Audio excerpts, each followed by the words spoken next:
ಸರ್ದಾರನಿಗೆ ಸೋಲಿನ ಸರ್ದಾರನಿಗೆ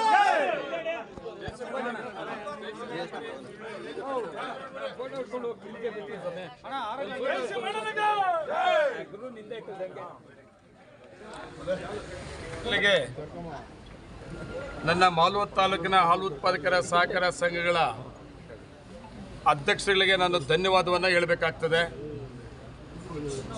ನನ್ನನ್ನು ಈ ಒಕ್ಕೂಟಕ್ಕೆ 3ನೇ ಬಾರಿಗೆ ಆಯ್ಕೆ ಮಾಡೋದಕ್ಕೆ ಪಕ್ಷಾತೀತವಾಗಿ ಹಾಲು ಉತ್ಪಾದಕರ ಸಹಕಾರ ಸಂಘಗಳ ಅಧ್ಯಕ್ಷರುಗಳು ಕೊಟ್ಟಂಥ ಸಹಕಾರದಿಂದ ಆಕಸ್ಮಿಕವಾಗಿ ನಾನು ನಿರ್ದೇಶನಾಗಿ ಹೋಗಿದ್ದು ಅದರ 3ನೇ ಬಾರಿಗೂ ಕೂಡ ನನ್ನ ಜಯಶೀಲರಾಗಿ ಮಾಡಿದ್ದಾರೆ ಅಂತ ಇವತ್ತು ನನ್ನ ವೈಯಕ್ತಿಕವಾದ ಡಿಕ್ಲೇರನ್ನು ಮಾಡ್ಕೊಳ್ತಾ ಇದ್ದೀನಿ.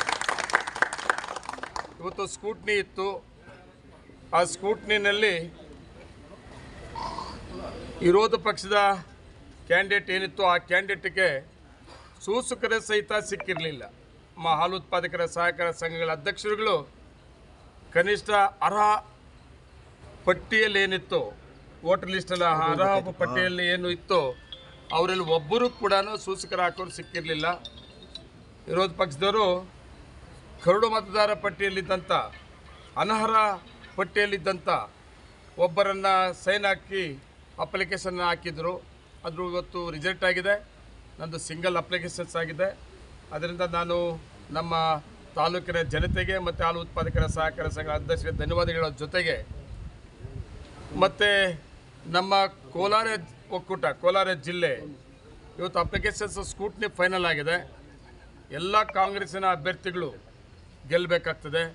ಅವರಿಗೆಲ್ಲ ನಮ್ಮ ಕಾಂಗ್ರೆಸ್ಸಿನ ನಾಯಕರುಗಳೆಲ್ಲರೂ ಕೂಡ ಸಹಕಾರವನ್ನು ಕೊಡಬೇಕಾಗ್ತದೆ. ವಿಶೇಷವಾಗಿ ನನ್ನ ಮಾಲೂರು ತಾಲೂಕಲ್ಲಿ ಕೂಡ ಇವತ್ತೇನು ಕೋಲಾರ ಜಿಲ್ಲೆ 13ರಲ್ಲಿ 1 ಕ್ಲಿಯರ್ ಆಗಿದೆ. ಇನ್ನು 1 ಕಸ್ಬಾ ಇದೆ. ಕಸ್ಬಾ ಅಭ್ಯರ್ಥಿ ಶ್ರೀನಿವಾಸ್ ಅವ್ರನ್ನು ಕೂಡ ಅದೇನೇ ಆಗಲಿ ಗೆಲ್ಲಿಸ್ಕೊಂಬರ್ತೇನೆ. ಆ ಜೊತೆಗೆ ಮಹಿಳಾ ನಿರ್ದೇಶಕರು ಕೂಡ ಮಾಲೂರು ತಾಲೂಕು, ಬಂಗಾರಪೇಟೆ ಮತ್ತು KGF ಮತ್ತು ಒಕ್ಲೇರಿ ಈ ಕ್ಷೇತ್ರಕ್ಕೆ ಮಹಿಳಾ ಅಭ್ಯರ್ಥಿ ಕಾಂತಕ್ಕ ಸೋಮಣ್ಣವರು ಕೂಡ ಅಭ್ಯರ್ಥಿಯಾಗಿ ಕಾಂಗ್ರೆಸ್ ಪಕ್ಷದ ಅಭ್ಯರ್ಥಿಯಾಗಿ ಅಪ್ಲಿಕೇಶನ್ಸ್ ಇದೆ. ಅವರು ಕೂಡ ಇವತ್ತು ಸ್ಕೂಟ್ನಿಯಲ್ಲಿ ಅಕ್ಸೆಪ್ಟ್ ಆಗಿದೆ. ಇನ್ನೊಂದು ನಾನು ಖುಷಿ ಪಡೋದೇನೆಂದರೆ ನಮ್ಮ ಎಲ್ಲ ಕಾಂಗ್ರೆಸ್ ನಾಯಕರಿಗೂ ರಿಕ್ವೆಸ್ಟ್ ಮಾಡೋದೇನೆಂದರೆ ಇವತ್ತು ಮಹಿಳಾ ನಮ್ಮ ಕ್ಷೇತ್ರದ ಅಭ್ಯರ್ಥಿ 5 ವರ್ಷ ನಿರ್ದೇಶಕರಾಗಿ ಕೆಲಸ ಮಾಡಿದ್ದು ಮತ್ತು ಇವತ್ತು ಕಾಂಗ್ರೆಸ್ಸಿನ ಬೆಂಬಲಿತ ಅಭ್ಯರ್ಥಿಯಾಗಿ ಅಪ್ಲಿಕೇಶನ್ ಫೈಲ್ ಮಾಡಿರೋದು ಇವತ್ತು ಸ್ಕೂಟ್ನಿಯಲ್ಲಿ ಅಕ್ಸೆಪ್ಟ್ ಆಗಿರೋದು. ನಾನು ನಮ್ಮ ನಾಯಕರಿಗೆ ಹೇಳ್ತೇನೆ, ಇವತ್ತು ಇನಾಮಿನೇಷನ್ ಆಗ್ತದೆ. ಇವತ್ತು ನಂದು ಒಬ್ಬಂದು ಇವತ್ತು ಇನಾಮಿನೇಷನ್ ಆಗಿದೆ ಅಂತ ಖುಷಿ ಪಡುವಂಥದ್ದಲ್ಲ. ಕಾಂಗ್ರೆಸ್ ಪಕ್ಷದ ನಾಯಕರಲ್ಲಿ ಮನಸ್ಸು ಮಾಡಿದರೆ ಮಹಿಳಾ ನಿರ್ದೇಶಕರ ಅಭ್ಯರ್ಥಿ ಇವತ್ತು ಸಿಂಗಲ್ ಕ್ಯಾಂಡಿಡೇಟ್ ಇದೆ, ವಿರೋಧ ಪಕ್ಷದ ಕ್ಯಾಂಡಿಡೇಟ್ ಇಲ್ಲ.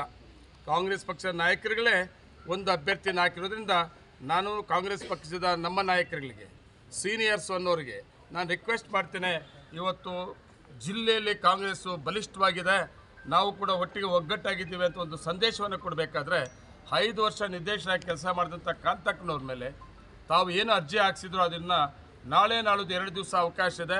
ವಾಪಸ್ ತಗೊಂಡ್ರೆ ಕಾಂಗ್ರೆಸ್ ಪಕ್ಷದ ಹೈಕಮಾಂಡಿಗೆ ಮತ್ತು ಕಾಂಗ್ರೆಸ್ ಪಕ್ಷಕ್ಕೆ ಜಿಲ್ಲೆಯ ಕಾಂಗ್ರೆಸ್ ಪಕ್ಷದ ನಾಯಕರಲ್ಲಿ ಒಂದು ಸಂದೇಶ ಕೊಟ್ಟಂಗೆ ಆಗ್ತದೆ ಅಂತ ನಾನು ಅದು ಕೂಡ ರಿಕ್ವೆಸ್ಟ್ ಮಾಡ್ಕೊತೇನೆ. ಅದ್ರ ಜೊತೆಗೆ ಮಹಿಳಾ ನಿರ್ದೇಶಕರ ಜೊತೆಗೆ ಬಂಗಾರಪೇಟೆಗೂ ಕೂಡ ಅಷ್ಟೇ ನಮ್ಮ ಶಾಸಕರು ನಾರಾಯಣಸ್ವಾಮಿ ಹಾಕಿದ್ದಾರೆ. ನಾನು ಮೊನ್ನೆ ಕೂಡ ಸ್ವಾಗತ ಬಯಸಿದ್ದಾರೆ.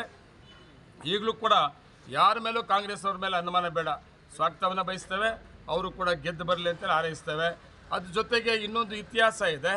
ಎಂ.ಇ. ಕೃಷ್ಣಪ್ಪನವರು ಅಂತ ನಮ್ಮ ದೇಶದಲ್ಲಿ ಹೆಸರು ಮಾಡಿದಂಥವ್ರು, ನಮ್ಮ ರಾಜ್ಯ ನಾಯಕರುಗಳಾಗಿ, ರಾಷ್ಟ್ರೀಯ ನಾಯಕರುಗಳಾಗಿ, ಕೇಂದ್ರ ಮಂತ್ರಿಗಳಾಗಿ ಅವರು ಮಾಡಿದಂಥ ಹೆಸರು ಇವತ್ತು ನಾವೇನಾದರೂ KMF ಇದೆ ಅಂದರೆ ಎಂ.ಇ. ಕೃಷ್ಣಪ್ಪನವ್ರು ನಾವು ತಿಳ್ಕೊಳ್ಳೇಬೇಕಾಗ್ತದೆ.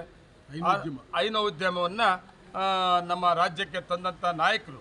ಅದ್ರ ಜೊತೆಗೆ ಬೆಂಗಳೂರಿಂದ ವಿಭಜನೆ ಆಗಿ ಕೋಲಾರಕ್ಕೆ ಬಂದು ಸುಮಾರು 40 ವರ್ಷ, ಅವತ್ತಿಂದ ಇವತ್ತುವರೆಗೂ ಕೂಡ ಆ ಎಂ.ಇ. ಕೃಷ್ಣಪ್ಪನವರು ಮಗ ಜಯಸಿಂಹ ಕೃಷ್ಣಪ್ಪ ಅವರು ಕೂಡ ಇವತ್ತು 8ನೇ ಬಾರಿಗೆ ಅವರು ಅಭ್ಯರ್ಥಿ ಆಗ್ತಾಯಿದ್ದಾರೆ. ಅದು ಕೂಡ ಖುಷಿ ಪಡೋಂಥದ್ದೇನೆಂದರೆ ವಿರೋಧ ಪಕ್ಷದ ಅಭ್ಯರ್ಥಿ ಯಾರು ಕ್ಯಾಂಡಿಡೇಟ್ ಹಾಕಿಲ್ಲ ಎಂ.ಇ. ಕೃಷ್ಣಪ್ಪನವ್ರ ಮೇಲೆ. ಅಲ್ಲೂ ಕೂಡ ಕಾಂಗ್ರೆಸ್ನವರೇ ಹಾಕಿರೋದ್ರಿಂದ ಅಲ್ಲಿನ ಶಾಸಕರಾಗಿರ್ಬೋದು ನಮ್ಮೆಲ್ಲ ನಾಯಕರುಗಳು ರಿಕ್ವೆಸ್ಟ್ ಮಾಡ್ತೇನೆ, ಅಲ್ಲೂ ಕೂಡ ನಾಳೆ ನಾಳಿದ್ದು 2 ದಿವಸ ಅವಕಾಶ ಇದೆ. ಕಾಂಗ್ರೆಸ್ ಪಕ್ಷಕ್ಕೆ ಒಂದು ಮೆಸೇಜ್ ಹೋಗಬೇಕು, ಹೈಕಮಾಂಡ್ಗೆ ಒಂದು ಮೆಸೇಜ್ ಹೋಗಬೇಕು. ಈ 2 ಮಹಿಳಾ ನಿರ್ದೇಶಕರು ಮತ್ತು KGF ನಿರ್ದೇಶಕರು ನಾಳೆ ನಾಳಿದ್ದು ನಮ್ಮ ನಾಯಕರು ಮನಸ್ಸು ಮಾಡಿದರೆ ಈ ಕೋಲಾರ ಒಕ್ಕೂಟ 13 ನಿರ್ದೇಶಕರ ಚುನಾವಣೆಯಲ್ಲಿ 3 ನಾಮಿನೇಷನ್ ಆಗ್ತದೆ. ಇದನ್ನು ನಮ್ಮ ನಾಯಕರಿಗೆ ರಿಕ್ವೆಸ್ಟ್ ಮಾಡ್ತಾ ಇದ್ದೇನೆ. ಅದ್ರ ಜೊತೆಯಲ್ಲಿ ಮುಳಬಾಗಿಲು 2 ಇದೆ, ಎರಡೂ ಕೂಡ ನಾವು ಅಲ್ಲಿ ನಮ್ಮ ರಾಜೇಂದ್ರ ಗೌಡರಾಗಿರ್ಬೋದು, ಒಂದು